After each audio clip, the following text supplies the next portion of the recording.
Izin melanjutkan majelis. Saudara ahli, tadi saudara ahli sudah banyak menjelaskan tentang pasal 51 oblique bevel. Sekarang saya mau tanya kepada saudara ahli tentang hal yang di luar itu.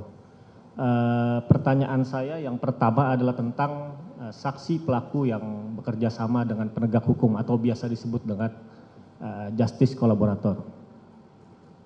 Dalam perkara ini klien kami ditetapkan sebagai saksi pelaku yang bekerja sama dengan penegak hukum atau justice collaborator. Nah, ada pandangan di luar sana bahwa status tersebut tidak bisa ditetapkan kepada terdakwa di dalam kasus pembunuhan.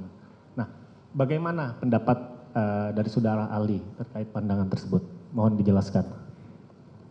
Baik, jadi sebenarnya adalah konteksnya lebih ke arah perlindungan terhadap saksi dan korban yang sebenarnya nggak ada kaitannya dengan penyertaan atau perluasan pertanggungjawaban pidana. Tapi kalau kita merujuk pada penjelasan pasal 5 ayat 2 dari Undang-Undang Perlindungan Saksi dan Korban, kita ketahui bahwa rumusan penjelasan itu sebenarnya nggak boleh mempersempit, memperluas atau menambah norma yang ada di dalam batang tubuh suatu undang-undang. Tapi paling tidak dalam penjelasan ini dikatakan bahwa ada tindak pidana dalam kasus tertentu yang disebutkan bisa berupa pelanggaran HAM berat, korupsi, pencucian uang, kekerasan seksual terhadap anak dan lain sebagainya. Tetapi dalam penjelasan terakhir ada frasa lain di situ yang tidak boleh dibaca secara parsial. Ya. Di sana dikatakan bahwa dan tindak pidana lain yang mengakibatkan posisi saksi dan atau korban dihadapkan pada situasi yang sangat membahayakan jiwanya. Berarti ini akan dinilai secara objektif oleh LPSK dalam memberikan perlindungan tadi. Oke. Nah, kemudian ada juga syarat-syarat yang ditentukan dalam pasal 28. Ada beberapa item itu. Di antaranya itu kan misalnya bukan pelaku utama dalam tindak pidana yang diungkapkan. Makanya saya tadi sampaikan sebenarnya nggak ada kaitannya ini perlindungan saksi dan korban dengan penyertaan tadi. Karena dua hal atau two something different ya.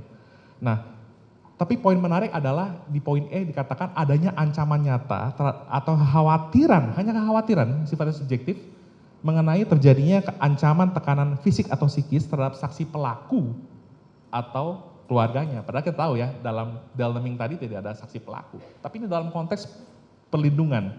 Dan 5 item tadi tidak harus selalu dipenuhi secara kumulatif. Karena contoh ada poin C mengatakan asetnya nanti dikembalikan dan sebagainya. Kan nggak ada kaitannya pembunuhan dengan aset tiba-tiba gitu kan ya.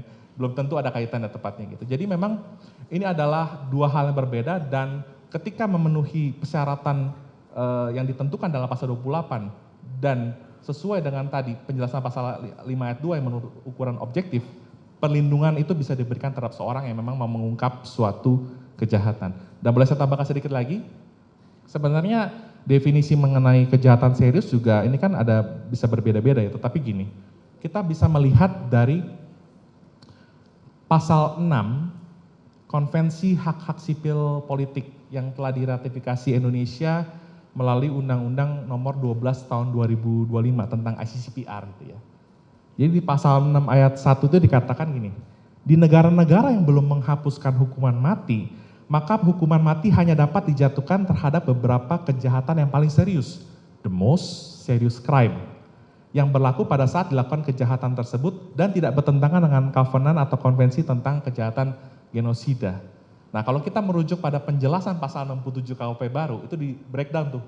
Ada terorisme, ada segala macam gitu ya. Nah, salah satunya karena ini berkaitan dengan pidana mati. Kalau kita lihat pasal 340 itu adalah diancamkan juga dengan pidana mati. Yang jadi pertanyaan, kurang serius apa tindak pidana pembunuhan berencana atau premeditated murder tadi? Demikian. Baik, terima kasih.